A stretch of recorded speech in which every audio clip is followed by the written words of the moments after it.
Welcome back, folks. Episode 9 of this Ghia Resurrection. Thanks to everybody that's been following along. Um, for those that haven't, here's the car when we first got it, sort of 6 months ago now.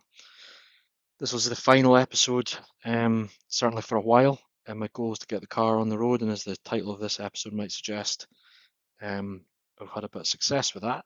So this is the final episode, just bringing you up to speed with what's been going on since last time. So see if you wait until the end, a bit of a sneak preview here. Lots to come. But before that, a bit of a reminder of the journey we've been on. So 6 months ago now, first episode, got the car up and running for the first time, I believe, 25, 30 years. So got work on the car, installed, water pump and whatnot, and spark plugs, etc. And we had it running. And the next episode was the first time it had been sort of driven, first time in gear, and yeah, no brakes at this point, so just a wee shot across the driveway. Episode 3 was brakes, track control arms, bushes, track rod ends, discs, etc. Getting it more or towards roadworthiness.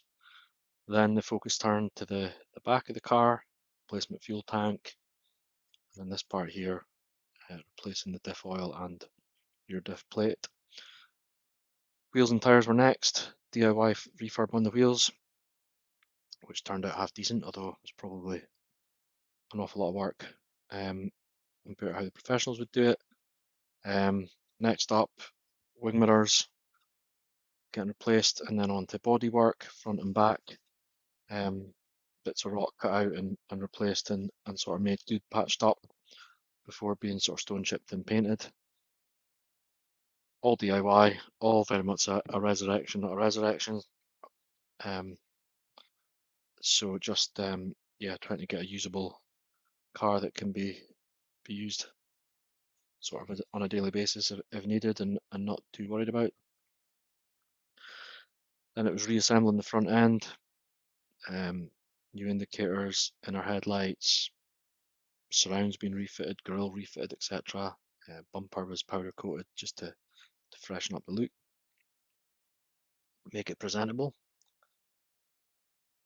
And then in the last episode, we fit the exhausts, refitted the rear bumper, rear lights, and finally putting the number plate back on the car. So almost ready to road test, but not quite. A few jobs still to do, which is what we'll cover off in this episode before we get to the more exciting part. So yeah, before we could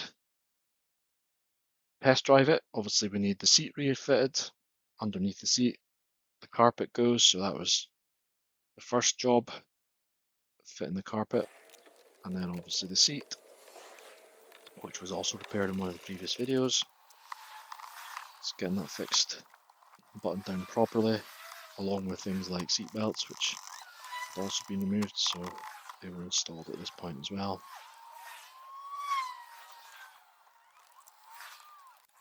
Then it was on to the other side. I guess not strictly necessary for the test drive, but I was just trying to finish the interior off. So before I could fit the carpet, I wanted to fit this glove box back in, which I deliberately left out because I wanted to make sure that the heater fan was working that we'd refurbished and restored in one of the earlier videos as well. So that is working. I have tested it. So refitting the glove box. Safe that the heater module won't need to come back out again.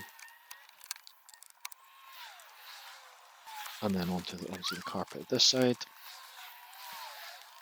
Quite handy, the Capri carpet comes in two halves. It's sort of velcroed at the front and well, it never really joins at the back because it's the centre console goes all on the back. And then of course the 4 bolts for this seat. This seat was fine, it didn't need repaired, but it was out of the car. Can't remember why. I did use it as a reference as well for how the other seat was supposed to work. Hence why the back of it's been removed, which still needs refitted. Then it was on to the rest of the interior, so at this point sort of centre console going in, the armrest and the data, etc., and the clock.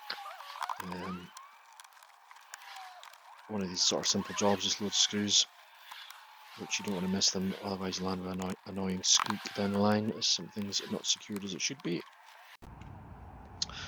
With that done, although the brakes were done previously, I'd never managed to get them bled properly. My one-man bleed kit wasn't working, it sprung a leak.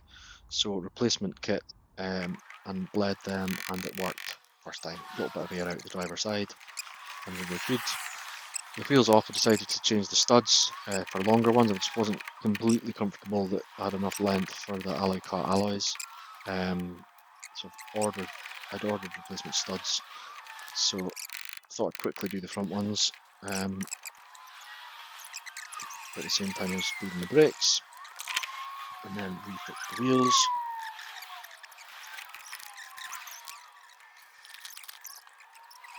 And that brings you up to the first time on the road.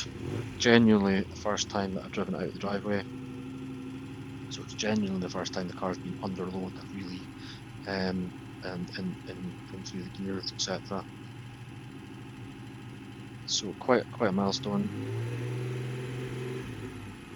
Quite a proud moment as well. Didn't here in a minute. It didn't just quite go as well as you maybe hope.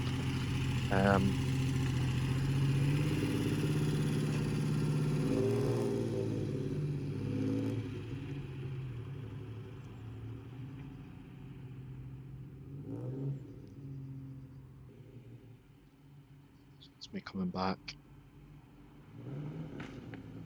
You can hear it banging and popping there. It definitely wasn't running right. Although it didn't break down as such.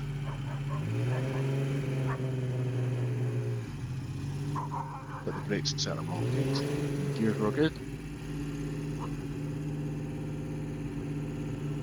And this is sort of lap number 2. Both my daughters wanted to be running it, so this is the eldest getting a wee trip. And I'm a bit more confident at this point to give it a bit more beans, but that just makes it sort of popping and banging worse. And this is her, which is a bit short, but gives you the gist of the in-car experience at this point.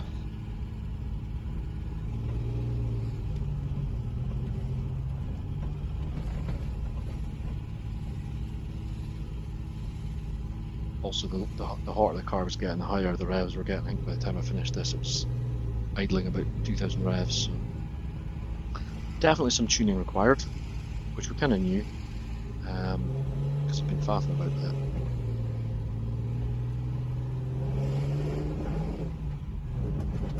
You hear the popping and banging there. It's, yeah, not right at all. So a job I'd always been planning to do, which is why I hadn't replaced the points in the condenser, was fit electronic ignition. I kind of hoped I might get away with not doing it immediately, just because these kits are a bit on the pricey side. It was about 220 quid, I think it was, for the module, but it replaces the old points and the condenser and should give it a more reliable spark, which may or may not be the cause of the popping and banging. So yeah, off with the old, and then a really simple job to install.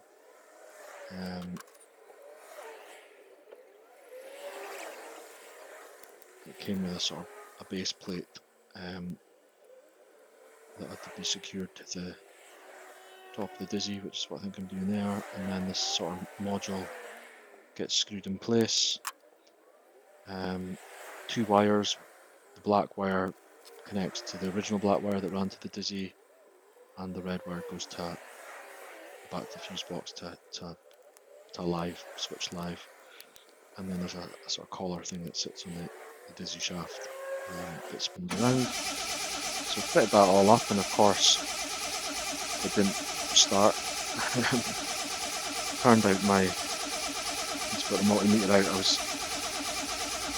the switch live wasn't live. I had sort of faulty fuse box, so used a different live for now, but I have since replaced the heat box, got it started, up the temperature, noticed that the radiator cap was getting blown past as the seal had gone on it, so that was replaced.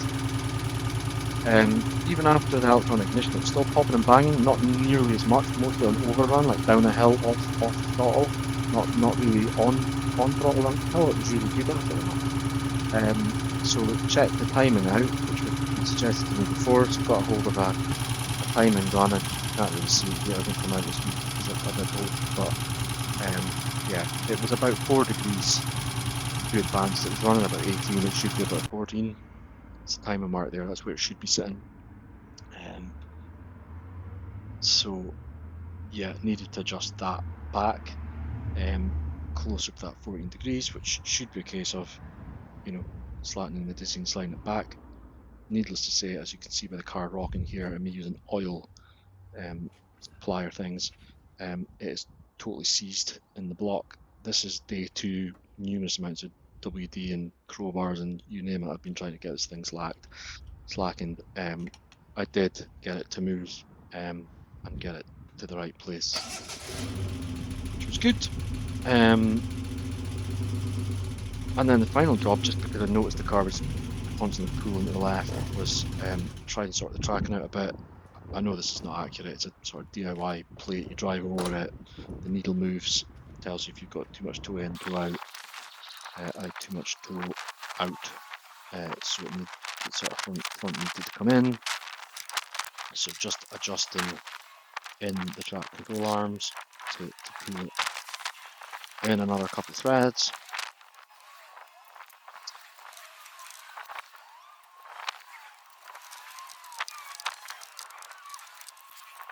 And then reset the backing thing and drive over it again. You drive over it with your hands off the steering wheel, and then it just, whatever way the car kind of pulls, that gives you a bit of an indication. But that time it's not anywhere near so much within sort of tolerance. But I don't think these things are particularly accurate. I'm sure, well, if the other wheel's off, surely the car's going to get pulled one way or the other. And yeah, is it level? Is the ground level? Is the thing straight? Did the other side as well, just to check. So again, it had a bit too much toe out, which I think's right enough. I don't say it's not accurate. It's you could kind of see by the naked eye that they were pointing out a bit, so it's probably right enough. And then adjusted that one and repeated the test. And on that occasion, the needle Harry moves, so it's pretty much straight. And that brings us kind of to the point that we've got a running and a driving car. I've done a lot of faffing around with the carb settings actually as well after fitting an electronic ignition and the timing. Watched a few YouTube videos on kind of how to set them up and managed to get it idling much better, on the throttle, off the throttle, and just generally behaving itself. So yeah, good moment. And then here we are out in a wee country run with the Insta 360 camera. Daughter's hanging out the window, she's holding it out the window on a stick.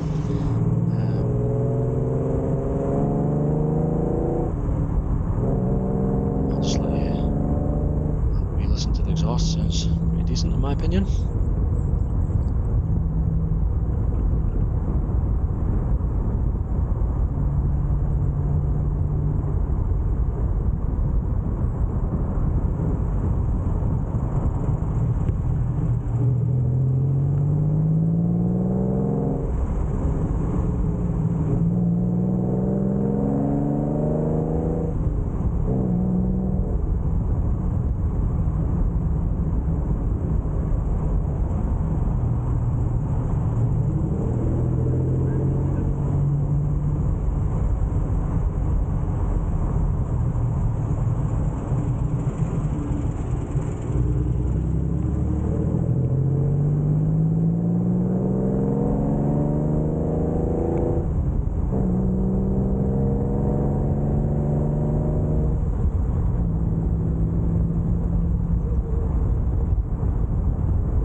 So I hope you enjoyed that jaunt in the Capri across some Aberdeenshire countryside as much as I did.